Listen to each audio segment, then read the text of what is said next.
السلام عليكم ورحمة الله وبركاته. معانا معاينة جديدة النهاردة، احنا في الزيتون.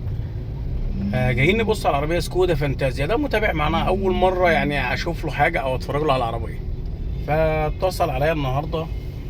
فالمفروض إن احنا دلوقتي خلاص اللوكيشن فاضل كده إيه دقيقة ونوصل. فأنا عملت الفيديو في الشارع. طبعا الناس اللي عارفة بقى الزيتون وعارفة الحتة دي وعين شمس والمطرية والجنب دوت، هي العربية موجودة هناك. الشارع ده يبقى اسمه ايه مش عارف، لما نوصل هنعرف.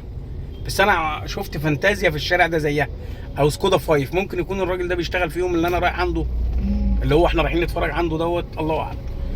فيا مسهل الحال يا رب، هنشوفه ونطلع معاكم. ده نصلي على النبي صلى الله عليه وسلم وخليكم معانا. وصل حالا دي العربية والمغسلة دي اللي جينا اتفرجنا عليها.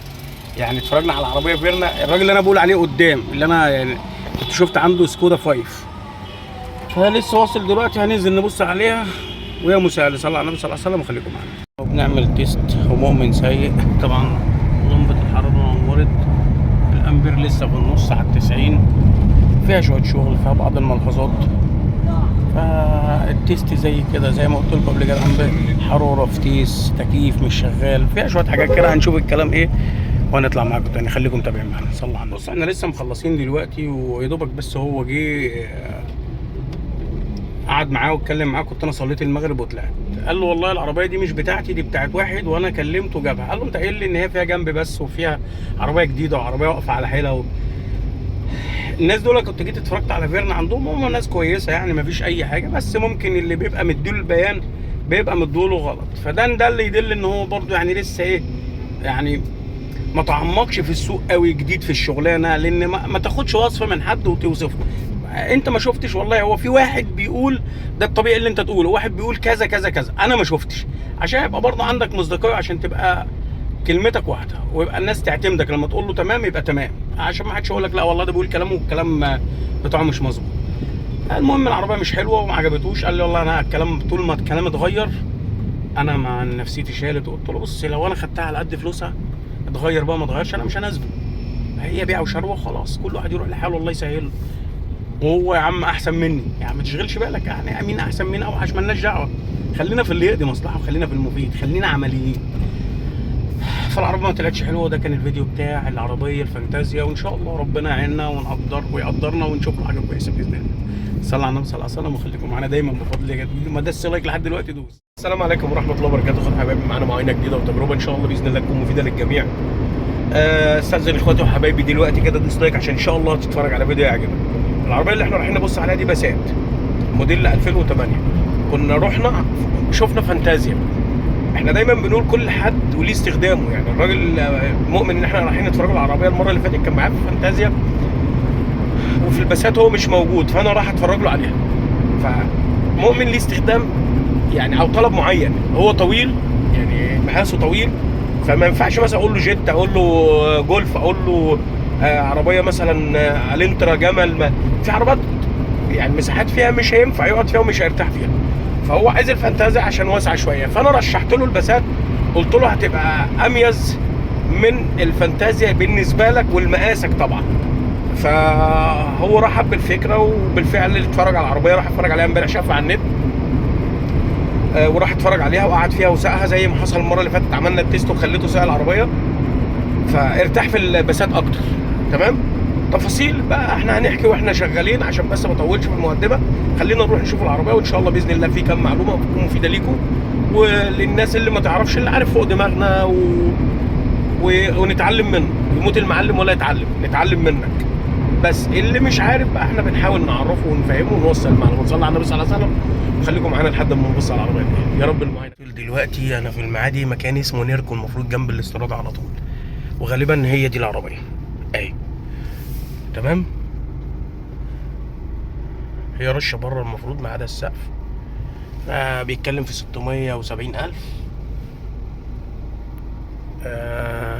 هنشوف الدنيا فيها. احنا بايعين واحده وبايعينها، ده خد 550، خدنا 500 كانت بتاعت حد كنت جايبها له اسمه ياسر، يعني لو ياسر متابع حتى الفيديو يقول.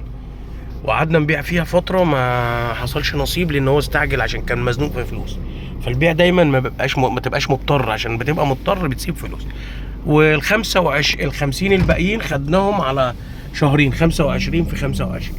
طبعا غير بقى مصاريفها، يعني اللي هو المكتب والناس والشغل اللي اتعمل بره ال 550,000 اهي. شايله معجون مش احسن حاجه.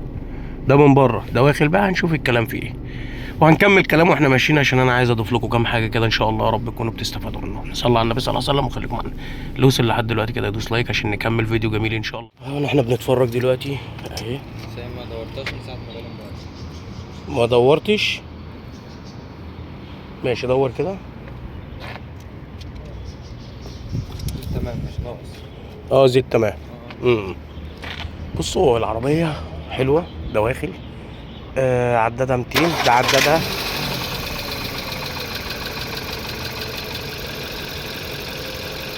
ده اللي عمل الصوت ده حاجه اسمها بلف كاتينا. بلف الكاتينا ده ما بيعبيش زيت على طول. ليه؟ لما بيبقى الزيت مثلا غاب مره وفي مره ما بيبقاش يعني في زي رواسب او حاجه كاتمه كده، فبلف الزيت ما بيعبيش بسرعه يعني، فيعمل الصوت ده. انما بعد كده المكنه بتهدى. زود كده معلش. طبعا زي ما انا قلت ايه. ماشي زود لي بس. لا ثبت رجلك، خلي الار بي ام على 3.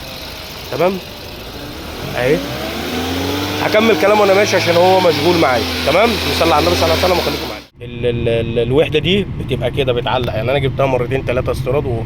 والوحده دي بتاعت العربيه هي العدسات عموما بتبقى اللقطه دي. بصوا العربيه دي عدادها اهو.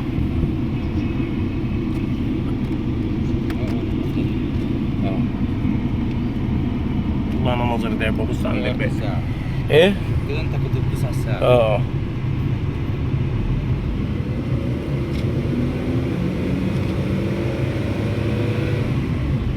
صالونها حلو. السقف ده معمول مشدود اهي.